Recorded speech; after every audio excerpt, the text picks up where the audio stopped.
So I'm not sure where this left off because the video got too large, so it cut me off here. So just in brief, ADA compliance, ADA comes in at 1993. There's a couple dates involved, but if you, um, if your funeral home predates 1993 and you have not changed owners, you may not be handicap compliant, right?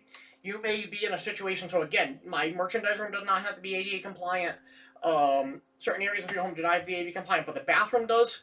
The place to do arrangements, it does not have to be the arrangement room. Arrangement room can be upstairs or downstairs, but you have to have a place, which means I can do arrangements as long as I can do arrangements with somebody in the backside of a parlor. Maybe I can shut a divider and I can use the backside of the parlor to do it. Whatever you have, you just need a place you can do arrangements. I can use binders, I can use tablets, I can use big screens, like whatever it is, show caskets. But if you are in a situation where the owner dies, the owner retires, whatever the case may be, and you're moving on to a new owner, yes, you have to now be in compliance. So here's the trick. You have the widow's license, which doesn't mean that the individual is really licensed. It just means that widow's license means that the widow can now hire other people that are licensed to do the job until they can sell. So the best thing to do is when the person is going to sell, what they do is they say, hey, why don't you buy the before I sell, why don't you buy the place? But you're not going to give me any money. You're not going to sign any contracts. But you come in, you run the place. I'm retiring on the books, but I'm hiring you as an employee to run the place. On your own dime and on your own bank account, you can fix all the stuff that needs to be done here. Do all the construction, do everything. The same thing with the widow's license. You know, the widow turns around and she gets someone that's willing to buy the place. They run the place. But they're running it under the widow's license as I'm running it until it can be sold. They do all the construction. They get everything done. Once all the construction's done and they get everything done, now they can turn around and they can say, now let's pass the pen and paper and money across the table and let's sign for this. And then it becomes theirs. And now they own it. But what happens is if you were to buy the place and you didn't pull that stunt and you didn't use that loophole, then what happens is you now need to shut your place down until all of that, and that can take take years to get all of that stuff up to ADA compliance, and it takes a lot of funds to get it up to ADA compliance. So you definitely want to use that loophole in order to do something like that, and then when it opens under your name, then it is compliant. So you don't have to close it. All right. So now when it comes to things, there's priorities of ADA compliance. But the other thing is it readily achievable is the key thing. So if they came in and they said, and they're going to sue and they said, well, your funeral home is not ADA compliant, then you can turn and say, well, it's also not readily achievable. Okay, it would be a hardship. So you look at this antique funeral home that is built, and then it's just this. There's no place to put an elevator. There's no place to put lifts. You come into the front door. There's a staircase straight ahead. There's parlors. Everything is upstairs. And it's just, that's what it is. It's upstairs. And maybe you're just, maybe there's other things that are on the first floors of this building. It could be anything. But when you come in the door and it's just, the first thing you see is a staircase. Okay, there's no place to put anything. Okay, it's raised. The building is raised. Couldn't we try to put a handicap ramp in? Maybe. Maybe we could put a handicap ramp on the side of the staircase if it's wide enough, but the staircase may not be wide enough. Is that staircase too steep? If we put a handicap ramp, is that going to be death-defying in order to try to pull that off? Right? Is it a hardship? Is it whatever? So you can fight that and you can say, look, the cost and nature of the removal of something that's making it not ADA compliant is not going to happen. What's the overall financial resources of the business? Look, my funeral home does 30 to 50 calls a year. I can't afford to be doing this for the small volume that I have. It's just not achievable financially for me to pull that off. It would close, if I made that ADA compliant, I'd be closing my business. Well, obviously you're on the right. So now what you're doing is you're just saying, I'm sorry, but if you have anybody in your family that needs handicap accessibility, you can't come. Now you're just cutting out your own business. You're cutting out and you're saying, look, it's not achievable. I can't do this. I can't be ADA compliant. So there is a clause for that. Again, you lose business, but you can say it's financially a hardship. It's not going to happen. If there's a parent company, what are the overall resources of that parent company? A barrier removal that is not readily achievable for an independent funeral home may be readily achievable for a firm that is part of a larger conglomerate. So they can't. So what they may say is, you might turn around and say, look, I worked for a funeral home that did 8 calls a year. That was I worked for the other locations, right? But we did 8 calls a year out of the location where I was doing the embalmings. Then I would bring all the bodies from from that location to the other locations that we had. And that was centralized embalming. But it was a perfect place for embalming because there was only 8 cases a year, which meant that you never had to worry about people coming in and out or dealing with that. You were able to have the funeral home was on scene. But at the end of the day, they could say that place needed to be handicap accessible. The funeral home used to be upstairs, and they moved it down to the first floor at some point. Long time ago. But they used to carry bodies. They used to carry bodies up a staircase and carry them down. Jeez.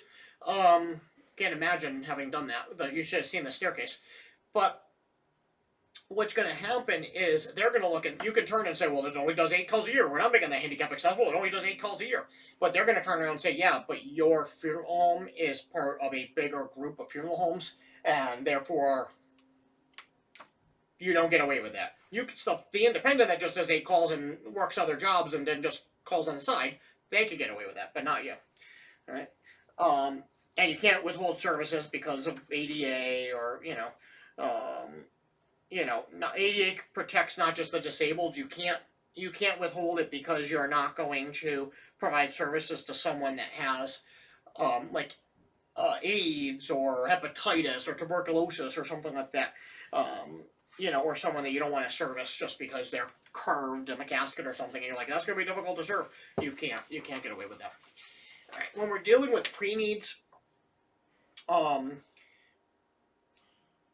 we can do a pre-need that is guaranteed or not guaranteed. We can provide a pre-need that is funded or not funded. We can provide all of these different things. So I'm hoping you guys learn that between funeral directing and regulatory, because that should be a big part of regulatory as well, as funeral directing. But in these cases, the big things that you need to know with pre-need is, where does the money go? Big thing you need to know is that door-to-door sales law, right? So door-to-door sales law states that the family has 3 business days to cancel. Now, if they walk into your funeral home, they cannot do that. If you go to the nursing home, you go to the hospital, you go to their house, they have 3 business days to cancel the pre-need, okay? Because it's door-to-door sales law. It's saying that you're in their territory, and therefore, since you're in their territory, it's harder for them to get rid of you. Versus if they go to the funeral home, they have the ability to stand up and walk out. You're not imprisoning them in your funeral home. I really hope you're not. So therefore, they have 3 days, business days, to cancel that, because there could have been some undue influence on them for that. Right? There's a lot of trust and lending laws and all of that all play a role in something like this. Right? So let me give you some more legal cases. Right? For the most part, the courts have upheld the validity of the state pre-need laws as legitimate exercises of police power. For example, Memorial Gardens associated with Smith, Incorporated versus Smith. Third-party sellers challenged the 95% trusting requirements of the Illinois pre-need statute, noting that the average time lapse of 29 years between payment and performance means that you actually embalmed and buried and all of that. You did your job. So between payment and performance invited fraud. The court upheld the laws as a reasonable regulation enacted in the public's interest. The same resulted with reached in Missouri versus Monarch Memorial Gardens, where the court upheld a 100% trusting requirement.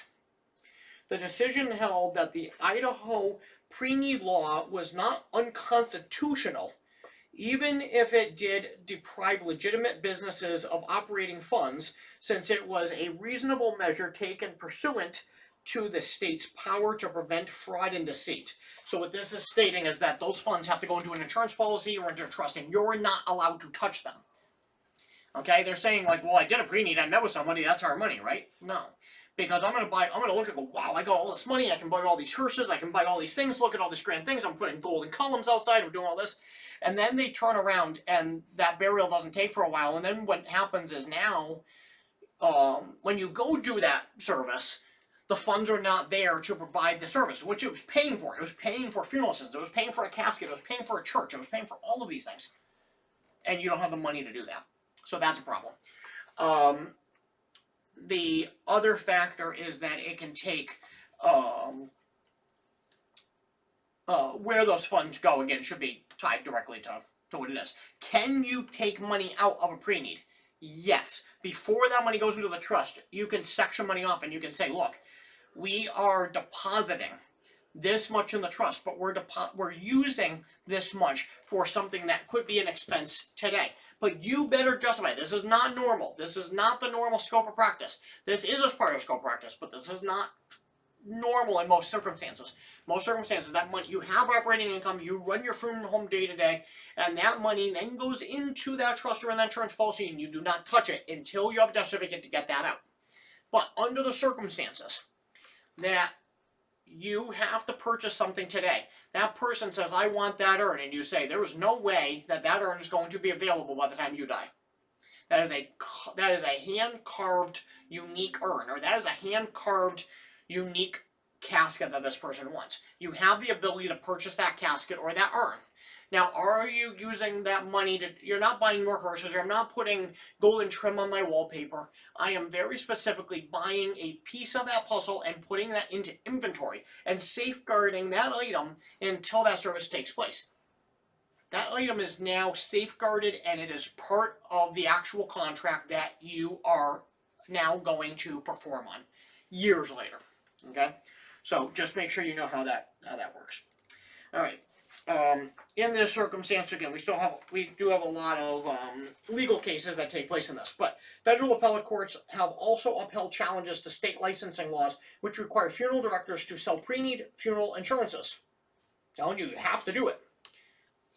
In Guardian Plans Incorporated versus Teague, the appellate, and this happened in 1989, so we're talking 30 whatever years ago that is. The appellate argued that it was irrational for the state to require an individual to have the training and education required of a funeral director in order to simply sell pre-need funeral services. The court refused to second-guess the Virginia General Assembly's licensing laws requirement. It held that the legislature may have rationally determined that keeping the arrangements of funerals in the hands of licensed funeral directors would benefit the public by ensuring competence in funeral arrangements. It therefore upheld the law. And we do see things like this in many states, right? We have where they have funeral advocates. We have funeral doulas. There's lawsuits against that right now. Now, funeral doulas have a really valuable role in death care. They really do. But where the court is looking at this right now, they're examining a situation where they're saying, can the funeral doula make arrangements? The funeral doula is not necessarily making funeral arrangements, but they could be advising a family on end-of-life type decisions, right? That's where the funeral doula comes in. They help the family make decisions. So are they helping the family make decisions like their friend, or are they actually making funeral arrangements? And that might be crossing a barrier, right? A boundary. But now in this case, we have Guardian Plans, which is indicating that you have an insurance company that's basically saying, we want insurance agents to sell pre-need insurance. Just make money, make commission, make some pre-need insurance. Do pre-arrangement, that comes along with an arrangement, right? You do the arrangements, it comes up with a bill and say, here you go. Now you can bring that to the funeral home of your choice. But they're trying to separate that from the funeral. And we still to this day, we're seeing things like that. that there's still challenging options like that. So there is value to keeping that in the funeral director's hands to say, yes, the funeral director, you can sell pre-need insurance, you can do trusts, but you have to be a funeral director in order to do that, and you have to be associated with a funeral. Now, I can get my pre-need insurance license, I can go around and I can service, just like I in Baltimore can service multiple funeral homes, a pre-need insurance agent can service multiple funeral homes. So they have to be a licensed funeral director, but they can service multiple funeral homes so that the funeral home is not the ones, they're just focusing on at-needs, they're just focusing on burying bodies, but the pre-needs are done by these pre-need funeral directors, which is great. Alright. So, and again, there's more to that as well. Alright. So the difference, again, I hope you know the difference between insurance and trusts and all of that, and read up on taxations and things that play a role, and various exclusions to Social Security and military and all of that, that you want to make sure that that you're upholding as part of that. Okay. Now, the other thing with wage and hour laws, so we have engaged to wait and waiting to be engaged. This is a term that you hear a lot in funeral service. So, engaged to wait means that you're sitting, you're waiting, there could be nothing going on. It's like the fire station. You're sitting at the fire station, and you're being paid to sleep, you're being paid to eat, but when those firefighters go out, trust me, they earn their money. Okay, they may be sitting around, people arguing about their taxes, but let me tell you, when they leave, they earn their money on those calls that they're going on, and it makes up for it. But that's engaged to wait. Okay? They're engaged, they're being paid to sit there and wait, and if a call comes in, they go. Waiting to be engaged means that you're on call. Waiting to be engaged means that you're not being told where you have to be, you're not being told that you can or cannot drink, you're not being told anything. You're just saying, you got a call and said, hey, can you come in, we have a call. That's waiting to be engaged. They don't need to pay you. Now, if you're on call and you're being told that you cannot leave a certain area, that you can't drink, you're being told what you can and cannot do while you're on call, then you should be getting paid. Now, it does not mean that you need to get paid a full wage. Usually on-call pay may be $1 or $2 an hour. It's not a lot, but it's just something. It's just something to say thank you for taking call for the next 24 hours. That's $24 or $48. It's nothing big. It's not gonna buy you much, especially with taxation after that. But you could, it's not gonna be full wage, but sometimes you might get something small, just as a thank you for staying within the area, and you have different people on. Now, but if they don't pay you, then you are waiting to be engaged, and you are free to do whatever you want to do. All right. But to engage the way, they might have something where like they have to pay you to sit in the funeral home and answer the phones because the answering service is not working or something like that. That would be that, or if they put you on any of that. Right. Now, if you have labor law issues, it's really hard to challenge, and most people are going to get away with it because you have to hire a lawyer, and that costs money and that costs time, and most people are not going to pursue that. Now, if you have a executive employee or something of managerial salary, those are typically exempt from overtime. Now, the funeral home may pay for and say, well, if you do these things, this is what you're expected to do, but if you have to do these things above and beyond that. If you get more than X amount of calls in a week, then we're going to pay you per call or something. You could do things. It's just a nice way to keep employees. But typically, if you're the owner of the place or you have a managerial role, you're exempt from overtime and things like that. Doesn't mean you don't get it. It just means that your salary and therefore your job is to do the job that comes at you, whether that be big or small. You have really slow summers, you have really busy Februarys. It's just the nature of the beast. February makes up for summer and summer makes up for February. But if you're otherwise a professional, then you're exempt from a lot of these labor laws as well. Because again, a professional is a lawyer, a doctor, anything like that. You went to school for this, you're considered a professional, and therefore you determine how your workday is going to go. And a funeral director in some way does too. The funeral director does determine how their workday is going to go. Now, employers are going to typically define you as a professional. You're a funeral professional. What that does is that gets them out of labor issues as well, because they can say, well, your salary or your hourly, but you're exempt from all of these other things because you're a professional. There's not. A professional is defined as a bachelor's degree or higher.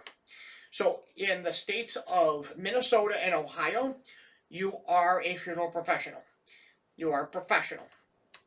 Because not just do you have a bachelor's degree, but the state requires a bachelor's degree. Now, I have a master's degree. I have a bachelor, I have an associate's, a master's, and a bachelor's. I have 3 degrees. Now, the Commonwealth of Massachusetts, Rhode Island, and the other states do not require a bachelor's or a master's to do my job. Or, my job they do, but, let me define that correctly. But they don't require me to be a funeral director or an embalmer. I do not need a bachelor's or a master's. I need an associate's.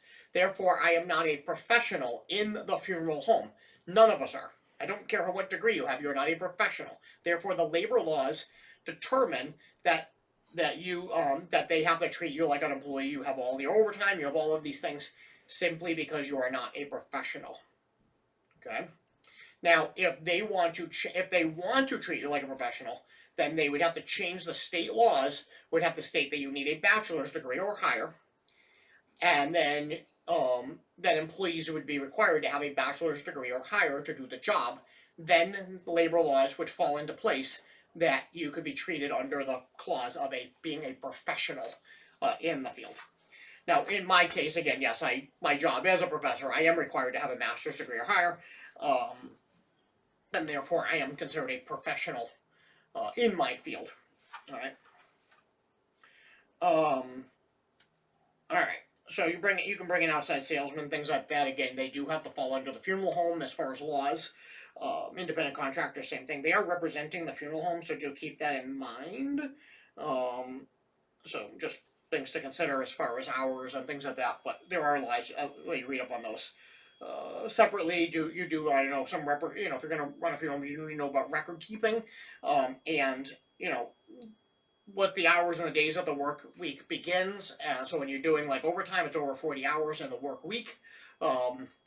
It's not necessarily saying that you worked over 8 hours in the day. But when I worked for the hospital, they used to pay they had to pay overtime if you went over 8 hours in a day. And they paid if you went over 40 hours in a week. Well, that was pretty nice. But that was them. They weren't required to do that. It was just them that did that. Now, it depends on, you say, well, I worked 40 hours in this week. Well, yeah, but we define a work week, at the funeral home, we determine a work week Saturday through Friday. And you did 40 hours from the Monday through the following Sunday. But if you count from the fact that you did not do 40 hours, you did not go over 40 hours, rather. You did 40 hours between that Sunday and that Friday, and the overages you have carried into the next week. But the next week, you had less calls and everything like that. Therefore, you barely made your 40 hours. You sat around and you didn't do anything just to get the 40 hours. So you can't determine. The employer determines, but the employer can't determine week to week what those work days are. They determine from day one that the work week is always this. Okay. Just to give you an idea of when I had my book here, the minimum wage I wrote in there, I wrote it down as $7.25. So just to give you a concept, when I went to school. All right. So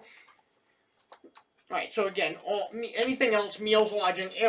If you were driving a body, many states over, I've done this. I picked up a funeral assistant as his wife was in her nightgown. She was, making him a sandwich for lunch and everything like that. 2:00 in the morning, and I was at his house with the minivan. I had a body in the back, and I picked up the body. I drove by his house. I was at his house for 2:00 in the morning. He gets in. We drove all the way out to, I think it was New Jersey. We drove all the way out to New Jersey. It was a 6-hour drive. I remember that. 6 hours each way. So we drove 6 hours out, and we left his house at 2 a.m. We got to our cemetery at 8 a.m. The burial was at 11. We did the burial. We no longer had anything. We grabbed, grab some lunch after the burial at the hospital is across the street, get back in the van, and we drive back. Add in some extra hours because we got 3 hours away. Got to the Tappan Zee Bridge. He decides he forgot his cell phone in the hospital bathroom. We had to turn around, drive another 3 hours back, get his phone, drive the full 6 hours. I pulled in with the van back at the funeral home at midnight. So now in these cases, a nice funeral employer, not where I worked, but a good funeral employer would have, said, hey, look, you're doing this long ride. We'll pay for some food. Why don't you get some lunch? We'll give you like $12 each. You can get some lunch or something like that. That would have been a nice thing. That's a nice showing your employees, things like that. But, if we did have to stay, maybe the body was afraid of aircrafts. It happens. You're going to drive this body really, really far. Well, the funeral home is now reliable. They have to pay for your lodging. They not have to pay for your meals. You eat either way. But, it would be just nice if they paid for your meals. But they're liable for paying for lodging. If it's something that is there. Now, if you're going to a conference or something like that, that's on you unless they say we're going to pay for it. That may be on you to pay for your own way. But if you're doing something for them, specifically for them, and you're representing them, they would be, as an employer, should be paying for those things. Equal pay. Now, doesn't mean equal pay means that we have to pay everybody equal based off of their thing. Doesn't mean that everyone has to get the same pay. No, you get paid based off of your skill level, right? Now, yes, we take that and we pay people, and you're looking going, why are they paying this person that has less experience than me? Oh, well, because you both started the company at the same time? No, that does happen, yes, but that shouldn't be happening. Or, oh, well, we just pay all of our directors this. This is what all directors start at. Or, just things like that you're not equal. No, it should be based off of experience, but better yet, it should be based off of how much work are you actually performing. But we don't always do that. We do give people equal pay right across the board, and then equal pay may be very unequal, and that is, we find a lot of that, unfortunately. All right. And then let me see. So there's different rules, caretakers, and things like that. All right.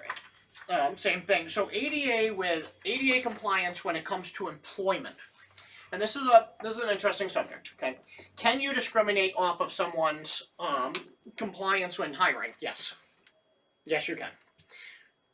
Bear with me as I explain this.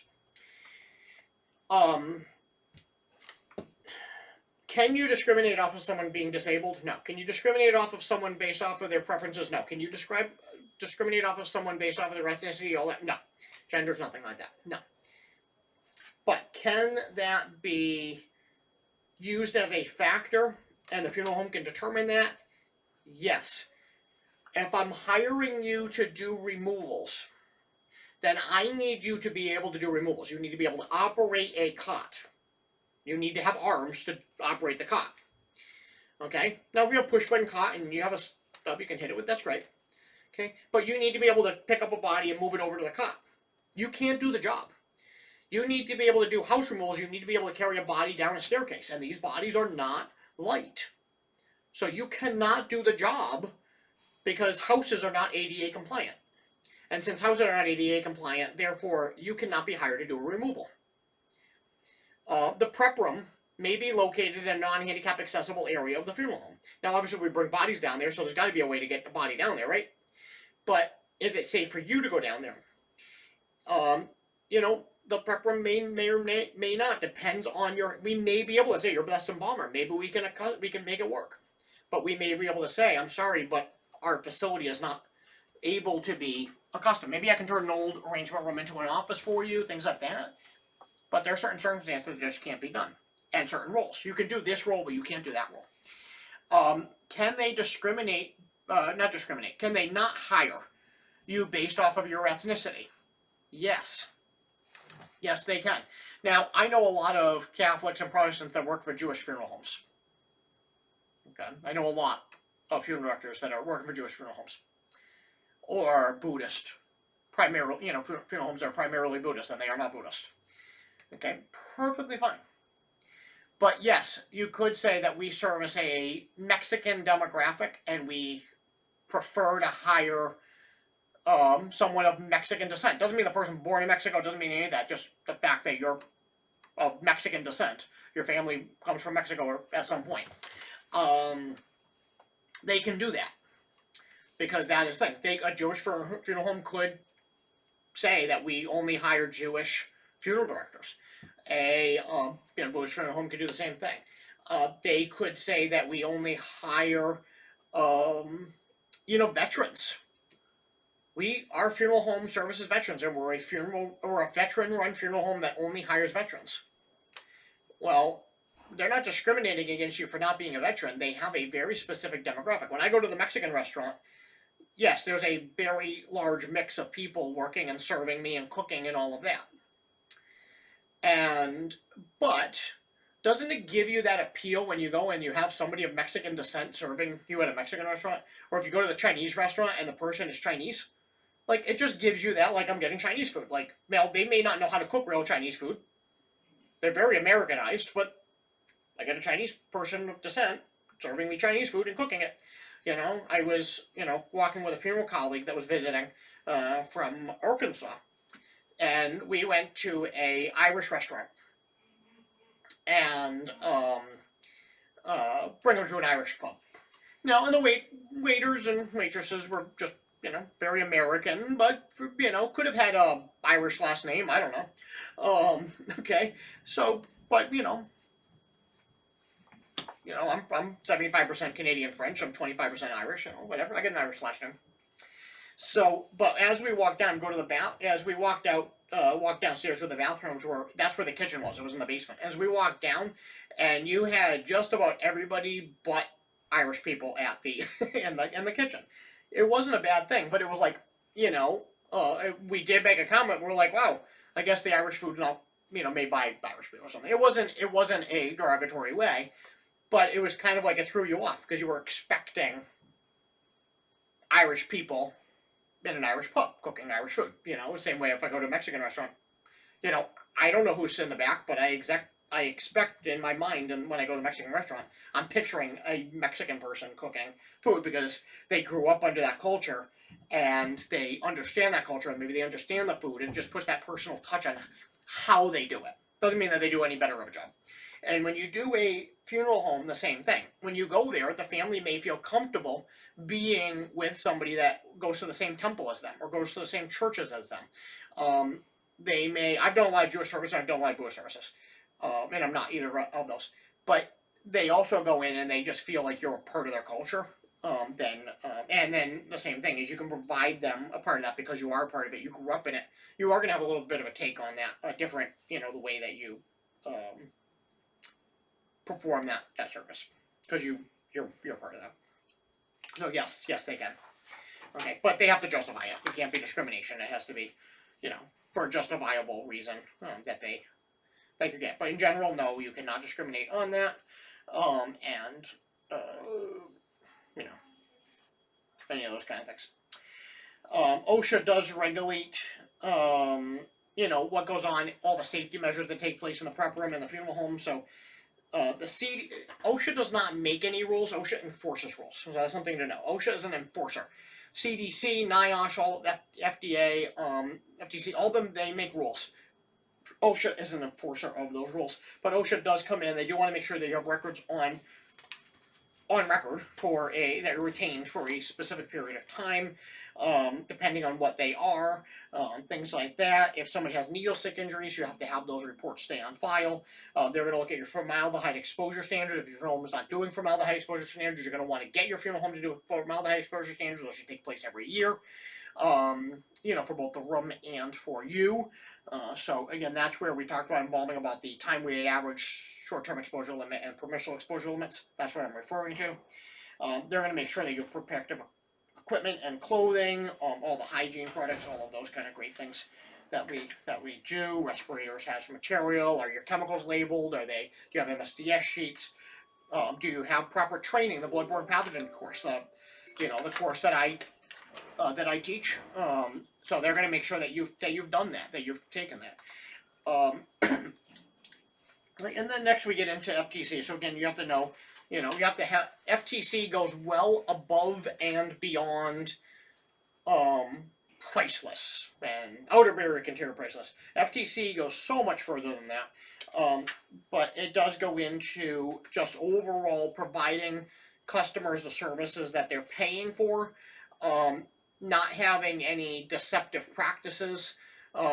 This goes into having proper disclosures as to interest that's going to be on that account and what are people paying, all of that stuff, and including your mandatory disclosures, right?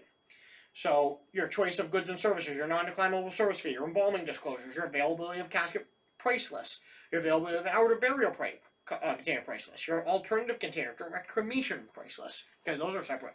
So you have to have all of that that plays a role, right? And then you have to have stuff stating about immediate burials on your GPL and all those things, right? Your GPL needs to have the basic services of the funeral director and the staff, the embalming, your other preparation of the body. If that person's not going to be embalmed, what else are we doing? Or are we maintaining holding that body? Just like if you put your car in the impound, yes, you could charge per day for something that's sitting in your funeral home as well. So you could do things like that, but hairstyling, all of that is all other things. You can put hair on their GPL separate, $60 for hair. And you can itemize. I usually say itemize the other preparation so that they know what they're getting.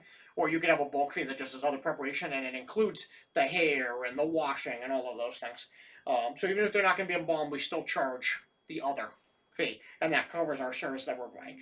We also have services for in the facility for viewing. Where are they going? They're using your parlor. That's a rental of a room. You can do that.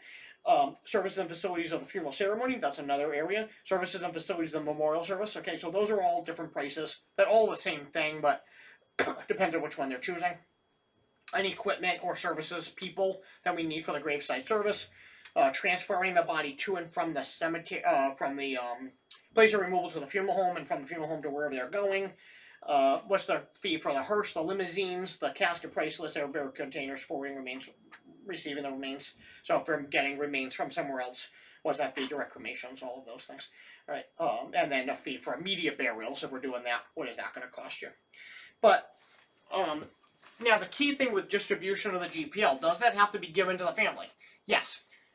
Now, only if they ask about prices. So if the family calls and says, do you do services for Buddhists? Yes, we do.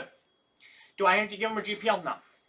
If over the phone they say, what are the prices? I have to provide you the price. I have to read off. Do I have to necessarily mail you a GPL? No. If they ask for one, I can give it. But what they did was they asked about prices. I give them all the prices that they're asking for. Now, I could ask for their email, and I can email them the GPL. That would be nice. That would be compliance, but make sure that you're giving them the proper GPL. If someone showed up to your funeral home, do you have to say, oh, here's the GPL, right? Because it's like the first thing you have to do is get the GPL. No, I do not have to do that. I can give my, the FTC says you can give your condolences, you can bring them in, you can ask other questions, I can ask about, mom, I can get obituary information, I can ask all of these things. That's not going to cost them anything to give you that information. But before you talk about anything financial, here's the GPL. Now, it doesn't mean I have to outright say, here's the price list. I can give you a folder from the funeral home, and in that folder from the funeral home, I now provide you everything else. Things that you should provide to the funeral home. Bring the clothes, bring the pictures, things that you should do the day of the service. Here's some grief counselor information. Here's all these things. And oh, by the way, here's my GPL. Okay, so I can sneak it. Did I legally give them a GPL? Yes, I did. I did put a folder in front of them. The GPL was in there. Did I identify the GPL? Probably not. Okay, because I want to explain things and I don't want them rummaging through paperwork. Like provided, I just said everything you need is in there. There you go. I did fulfill my obligation. All right. But do make sure. The nice thing with packages is that when you have a solid fee, when someone calls and they say, well, what is it going to cost? You're like, well, it's going to cost you this if you do this, and this if you do that, and this is going to cost this. Nobody wants to hear it. Nobody wants to hear itemize things over the phone or in person or anything. They don't want to sit there and listen to you itemizing anything. Okay? That's not the way to get a good conversation with the family. They don't want to hear it. What they do want to hear is when they call and they say, what's that service going to cost? $38.95. And that $38.95 is going to include all of these things. But if you want same-day visitation, that $38.95 goes down to $3,000 even. Cool. I can do that. Okay? Rather than, well, the hearse is going to cost you this, and the limo is going to cost you that. And then the removal is going to cost you this other thing, and then if we embalm, that's another this, and no, no, no. Just give them the one price and just say it's all going to cost this, and it includes all of these things. That is how a package works, and that is giving them, that is you pre-calculating everything and telling them what that's going to be, so that they don't have to do it. Now they can say, well, can we have this, or we don't want that, we don't want memorial video, fine, we just take the money off. Not a problem, we can lower the cost, we'll lower that. And you're doing it by the GPL. You look at the itemized a la carte list, and you're just saying, okay, that's negative $300, whatever the case may be, and you take that up. All right. So I'm going to read about marking up cash advances, just so that you hear the exact wording on this. If a funeral home adds a surcharge to a cash advance item, or if it receives and retains a rebate, commission, or other discount from the supplier of that cash advance. So basically, you're getting money back. We do flowers, and we get a commission for every flowers that we sell with this florist, or the cash advance. Anything that you do, right? You get something. We send you off to do your collation at this restaurant down the street, and we get commission or a kickback every time that we send people to your restaurant. Then that's what we're referring to. Or if there's a surcharge, a markup on any items, because we're the ones handling it, right? If we're doing that cash advance, most of the time it's just the $500 for flowers. We call the florist, it's going to cost $500. You're going to put on there. You absorb the rest of it. But could you have a surcharge? The surcharge would be saying, look, we're the ones making the phone call to the florist. We're the ones calling down to do the collation at a certain restaurant. We're the ones doing all of this. That's where the surcharge comes in. Okay. So, if you receive retains, or if you have any surcharges, commissions, rebates, all of that discount, or other discounts from the suppliers, which also means that a discount would be, as it sounds, this is what we pay for flowers, but we're charging you what the florist would normally charge for flowers. But we get it for a discount. So when we write the check, we're not writing the check for the full amount that the florist says that's going to cost $500, but we know it's going to be really $200 for us. All right, because we get a discount for bulk ordering or something like that. Maybe we bulk order an item and we stock them in our basement, or whatever the case may be. All right. So if you're doing a discount for a supplier of that cash advance item, that is not passed on to the consumer. So you don't pass any of those commissions or discounts off to the consumer. The funeral home has marked up the cash advance. The funeral rule requires funeral homes to identify on the statement those particular cash advance items that have been marked up. At the bottom of the cash advance listing on the first page of the sample statement, the required mandatory disclosure appears, under which the funeral director would identify those cash advance items that have been marked up. So it's referencing the sample in the thing. If the funeral home never marks up a cash advance item, it does not have to print this disclosure on the statement. It should also be noted that the funeral home does not have to identify the dollar amount of the markup. It merely has to identify those cash advance items that have been marked up. This disclosure must be made in immediate conjunction with the listing of the cash advance items. Okay. So just so you know that. The other thing would be anything that is misrepresented. So the funeral rule prohibits, this is the FTC funeral rule prohibits misrepresentation. So there's 6 areas that they listed where you could potentially mislead or misidentify. One is embalming. Okay, so having refrigeration involved, or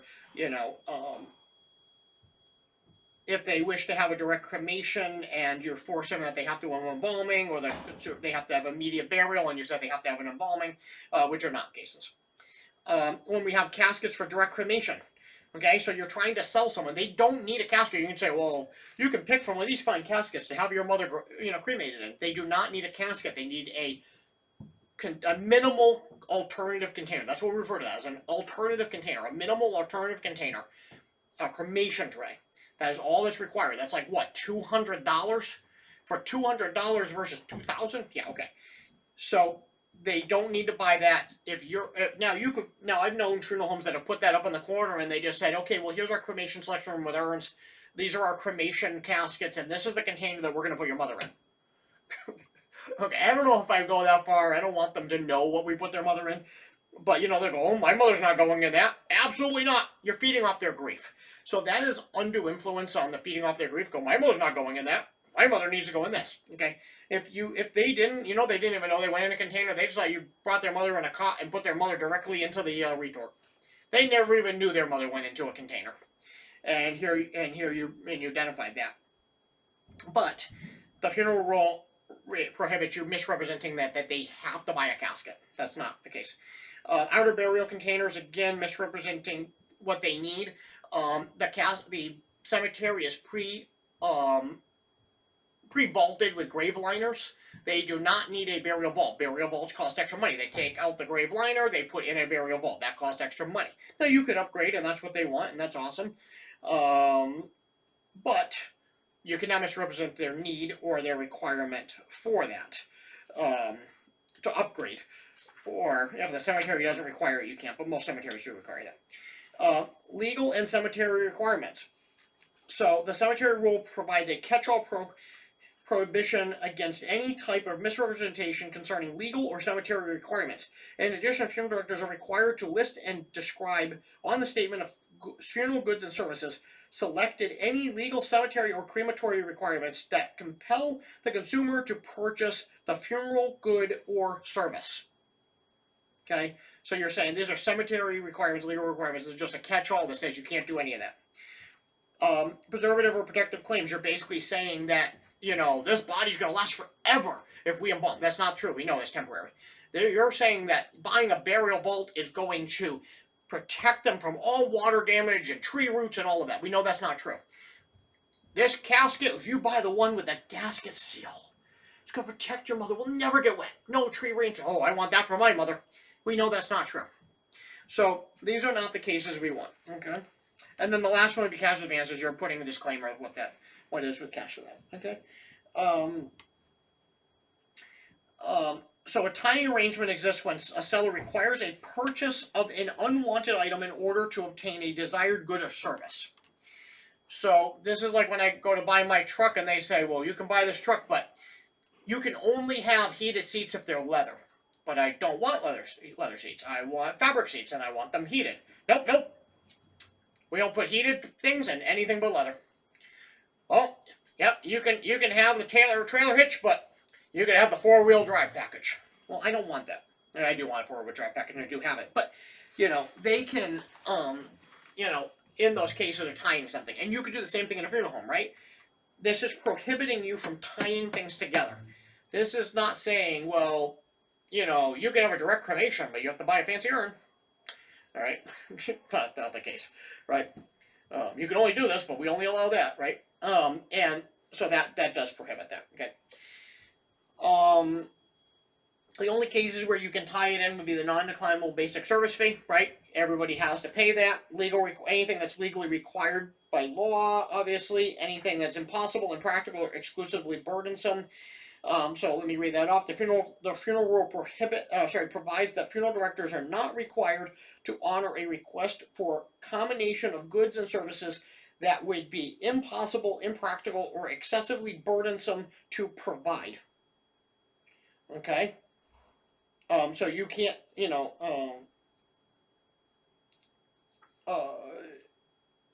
not required to honor that request for a combination of anything that could be burned. Although, the funeral director will have to make the initial judgment as to what is impossible, impractical, or exclusively burdensome. Okay? The ultimate judgment would be made by the FTC. If a rule violation is charged, the FTC would then, if you have to go before the FTC, and yes, you do go before the FTC, like a court, to determine how that is. The practical necessity of embalming is one area which falls under this exception. For example, the funeral director may refuse a family's request for a public viewing of an unembalmed body. That is tying two things together. Viewing an unembalmed body on the grounds of practical necessity.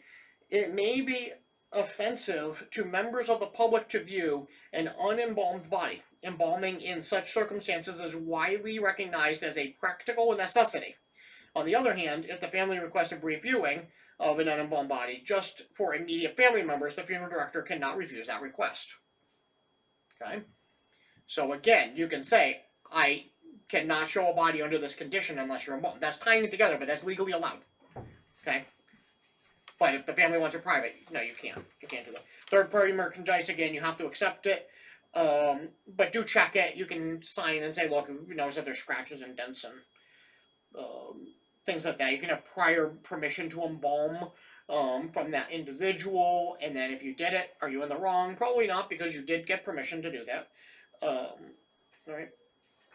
And then you do want to retain all of your GPLs going back to the beginning of time, because what happens if there was a, if you have a pre-need, what I would do is, when you do a pre-need, photocopy the GPL and put that into the pre-need file, so that way you have the pre-need at the time of arrangement, so that if there's any question, you can say, this is the full pre-need at that time. Not even though if they break something, they're breaking it, but you still know what those prices are.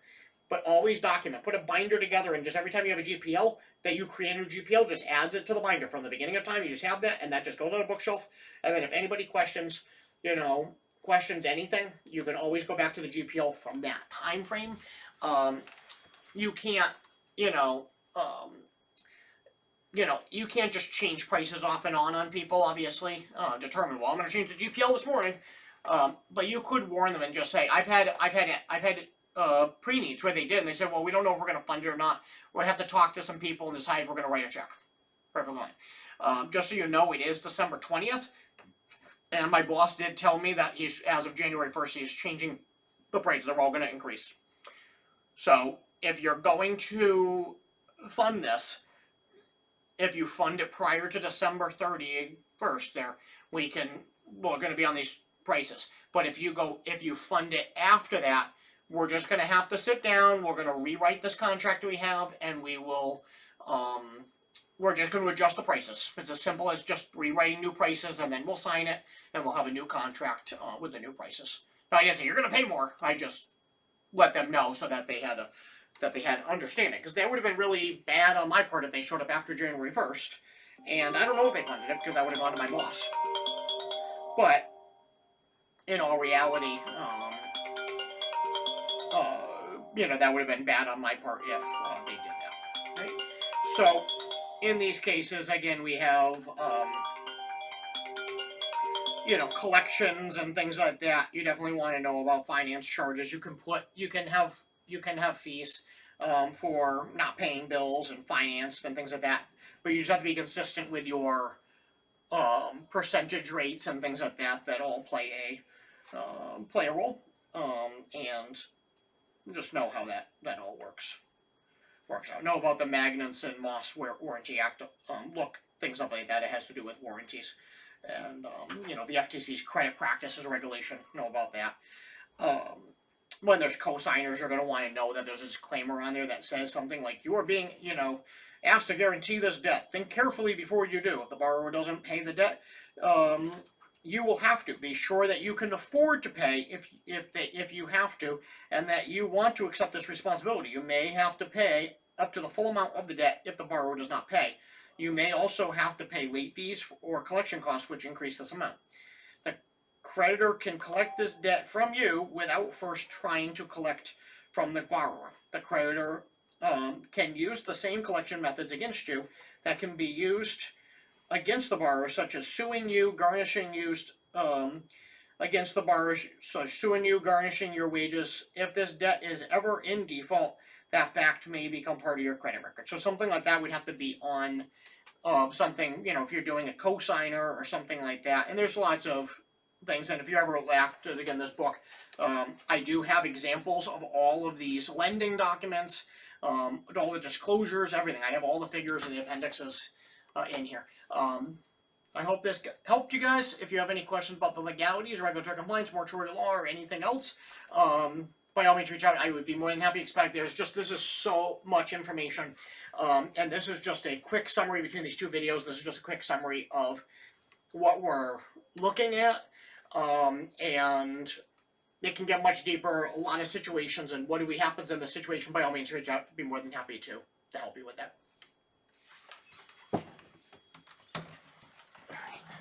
Oh.